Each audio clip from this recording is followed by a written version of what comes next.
Magandang araw po mga kababayan. Welcome po sa Pinilakan Lakbay. Ayan, naway safe po ang lahat. Samahan po ninyo ako maghardin po muna dahil magpupunla po ako ng mga pechay, mustasa sa mga susunod na araw at magmumukbang po tayo ng pinakbit at manggang hilaw. Sa mukbang po pwede nyo pong i-fast forward at sa gardening pag-follow lang po ng video. Samahan po ninyo ako.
Ang gagawin ko lang po, simpleng pakbet na gisado.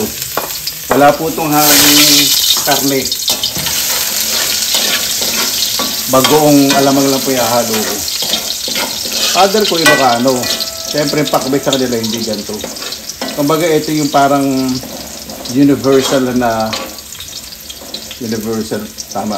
Na natutunan natin sa buong mundo yung inisang pakbet. Pero sa may Ilocano dito talaga version ng pakbet na authentic.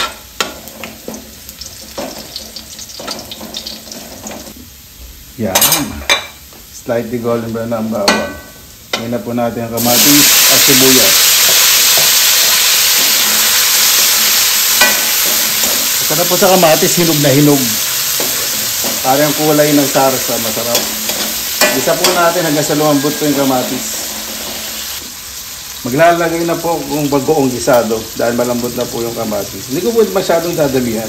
Ang gagamitin ko sa bagoong pampalinamnam. Ayoko po ng maalat sa pakbet gisado. Tayo yung bagoong. Dinidikit sa katsara kung yung ginagawa ko. At igisa na po natin yung maayos. Yung nabili ko naman pong bagoong, hindi masyadong maalat.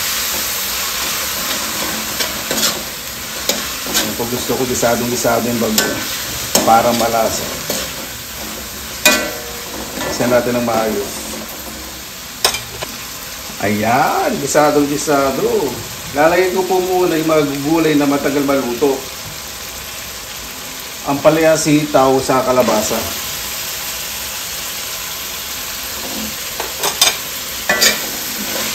Hindi po muna ako maglalagay ng tubig kasi itong gulay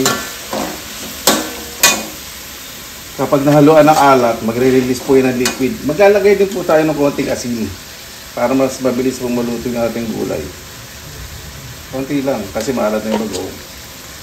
Lagyan na rin po tayo ng totoong paminta. Hindi po yung paminta na halos nakakitlang pakete na kayo, nagkukulay, dinuguan yung niluluto nyo. Hindi pa lumalasa yung paminta. Ayan, sabi ha. Got it. Hindi po natin mabuti. Medyo inahin lang po natin na po para hindi lumabasa yung gulay. Ayan. Pag kumulo na pong ganyan, nakita nyo po nag-release ng tubig oh. Maglalagay pa rin po ko ng konting tubig kasi konti lang. Tuloyin po natin. Basta kahit anong ingredients po yung i-add nyo yung pampalasa, haluin po ninyo. Huwag na may parang naghahalo ng simento na parang papalatada sa dingding ng mga hollow block. Hindi po gano'n. po natin. Hindi naman natin overcook kapag namutla lang yung ampalaya. Ayan. Medyo namutla na po yung ampalaya. Lagay ko na po yung talong saka excuse me, okra. Itong talong namimiss ko, yung ganitong talong, hindi ko gusto rin sa sinigang. Pero nilalagay yung konti. Masarap itong talong ito, inihaw to or kaya prito.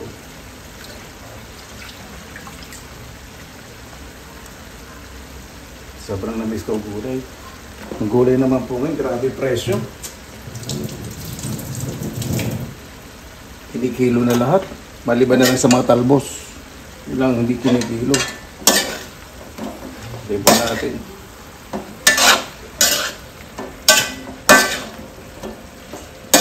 Napakabango.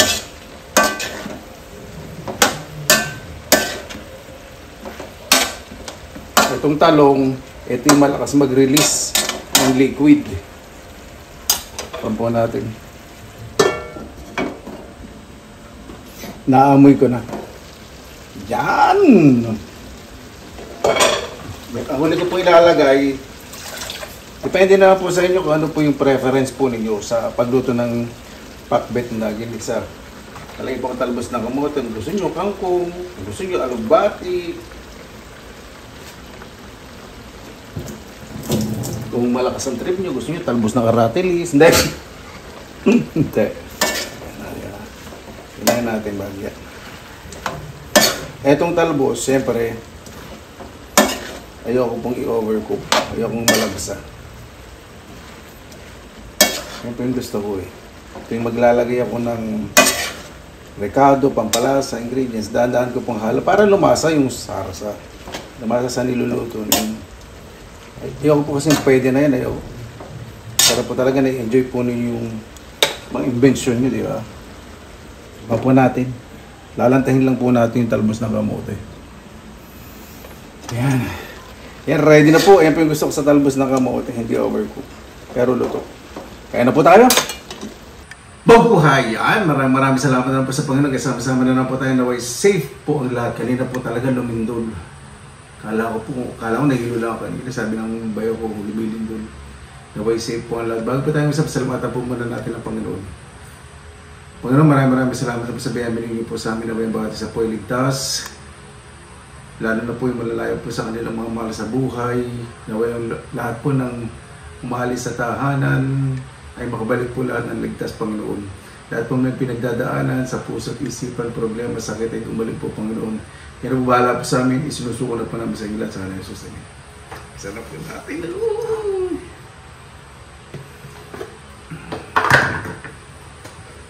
Yung panahon ngayon, hindi masyadong mainit. Maulap yung panahon ngayon. Yan na lang ang mapaglinis. Kain muna tayo, gutom na ako.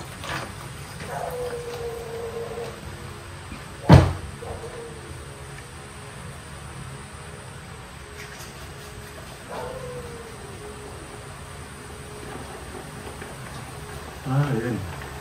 Sarap ang hangin, malakas. Ayan.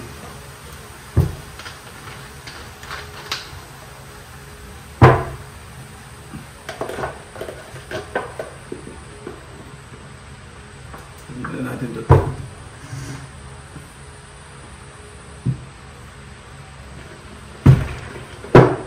Ano naman dilinis? Kaya na po tayo.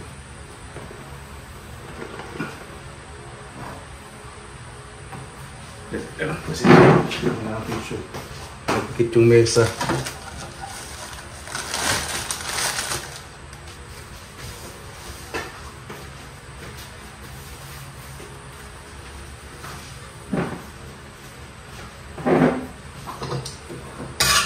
Ito po yung masarap sa pakbet na ginisa.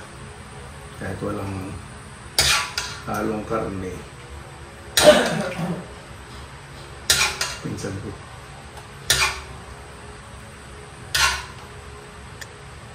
Ayaw po sa camera eh. Mahihain.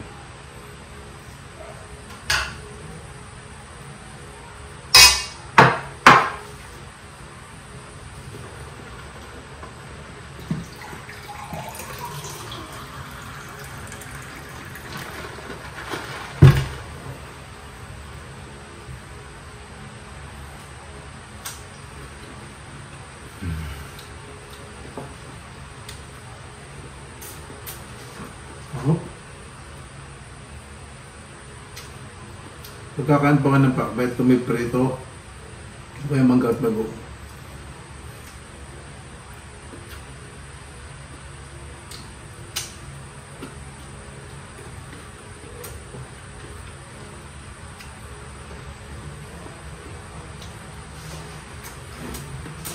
Hop. Malasa. Ang tama na ng alat.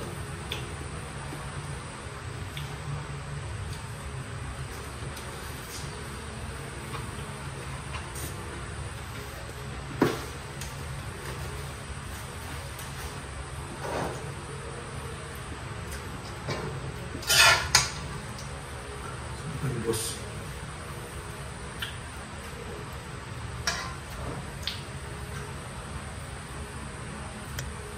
Hanggang kalabaw po ito.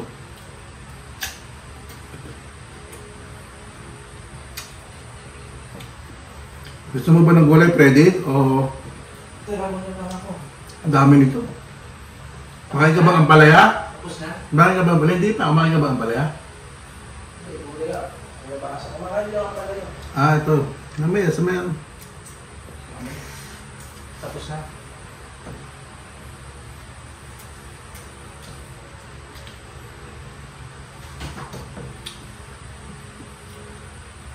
Tirahin mo ulit yung paksiw na natira dyan.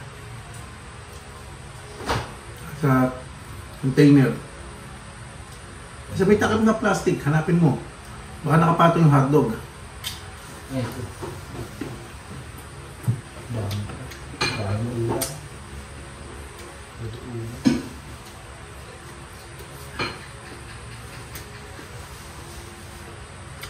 Kanya pong makabayan na tinamis to. Yung talong na to. Kasi sa Pinyan, din nakapon ng talong. Nakain ka na pa mamaya. Ayaw mo naman sumabay sa mukbang. Yo. Tayo mo muna ako.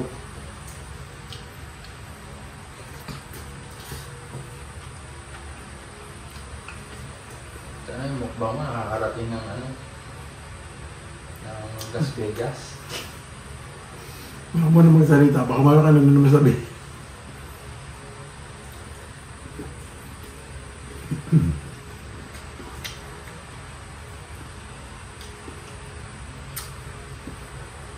Ang palaya, tama lang yung pait niya. Pag sa pakbet mo, walang pait.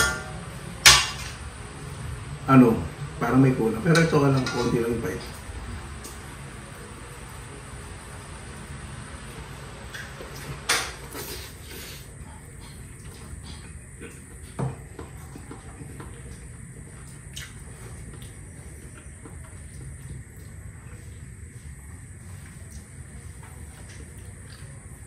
Puka muna doon. Oo, parang celebrity Hollywood. Hindi ka muna magsasalita.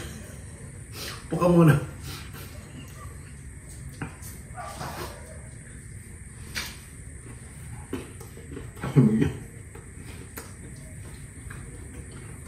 Sa may electric pan dyan mainit.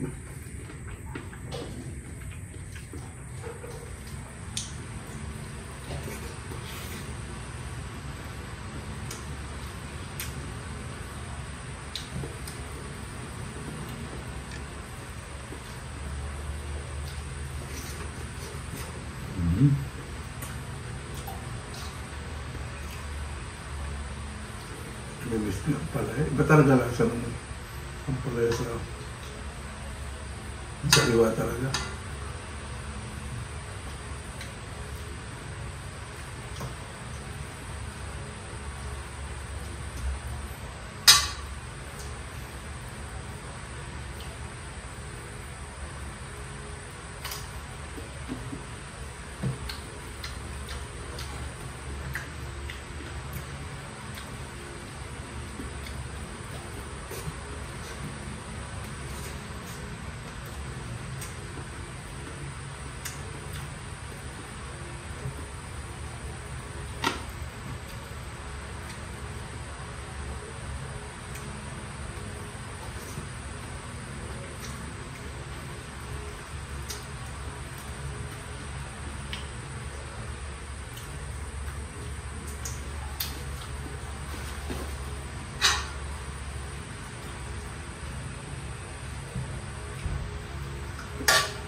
Ito pa yung gusto kong luto sa gulay, hindi overcook.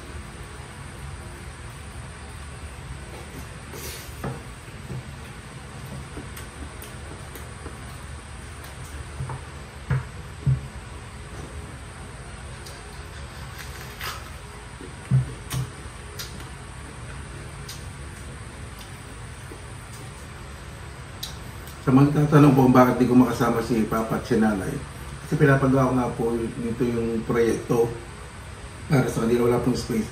At doon po sa bahay po nila, ay nila doon, nainitan po sila. Tsaka na lang daw po. May mga gamit kasi po dito nakalatag sa bakuran.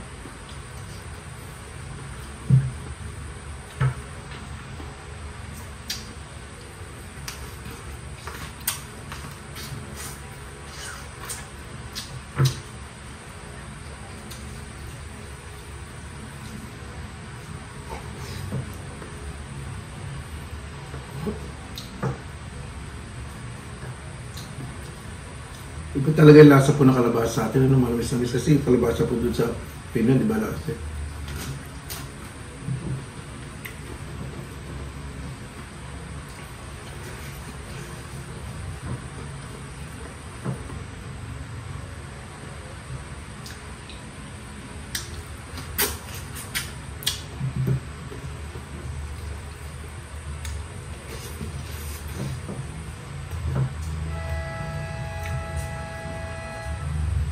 May basketball po ngayon dito sa eskwela. Kaya may ganun tunog.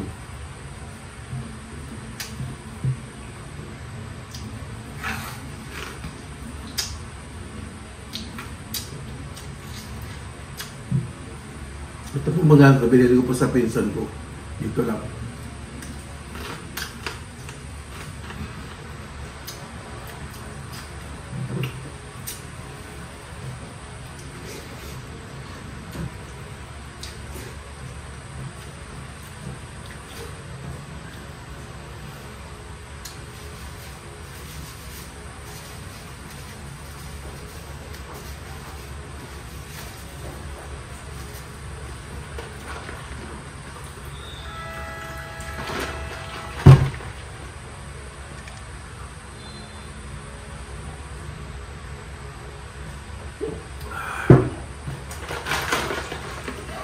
Dito nakakapag-yelo ako. Sa Finland, pag summer hindi ako nakakabili ng yelo.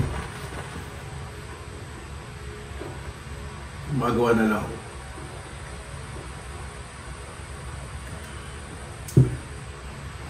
Paano po bago tayo magtapos, pasalamatan po muna natin ang Panginoon. Ano, maraming salamat po sa biyaya po sa amin na ito.